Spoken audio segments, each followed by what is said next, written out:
అందరికీ నమస్కారం. నేను ఇప్పుడే కేశినేని గారి మాటలు విన్నాను. నేనైతే వెళ్ళిపోవాలనుకోలేదు. చంద్రబాబే నన్ను పార్టీలో నుంచి వెళ్ళిపోమన్నాడు. ఆయన వెళ్ళిపోమన్నాక నేను ఉండటం బాగోదు అని స్పీకర్ ఫార్మాట్లో నేను రాజీనామా చేస్తున్నాను, తర్వాత పార్టీకి చేస్తున్నానని ఆయన ఎంతో బాధతో విలేకరులతో మాట్లాడటం విన్నాను. ఇది చూశాక ఆయన బాధ చూస్తే చంద్రబాబు యొక్క నియంతృత్వ ధోరణి ఎంత ఘోరంగా ఉందో తెలుస్తోంది. ఒక సీనియర్ నాయకుడి పట్ల, తనతో ఎప్పటి నుంచో నమ్మకంగా ఉన్న వ్యక్తి పట్ల చంద్రబాబు డీల్ చేసిన విధానం, పొమ్మని చెప్పిన విధానం చాలా చాలా బాధాకరం. అచ్చం ఒక హిట్లర్నే చూపిస్తోంది.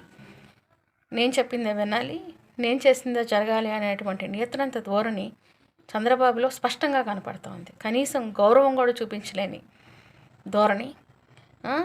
ఇతరుల్ని సైకో అంటూ ఉంటాడు, జగనన్న సైకో అంటాడు. ఇతనే పెద్ద సైకో. తను ఓడిపోతున్నప్పుడు హిట్లరు చాలా అవుట్ బర్స్ట్ అయిపోయి అందరినీ చాలా ఘోరంగా చూసేవాడు, బాధ పెట్టేవాడని చదువుతూ ఉంటాం. ఈ చంద్రబాబు నాయుడు బిహేవియర్ కూడా అలాగే ఉంది.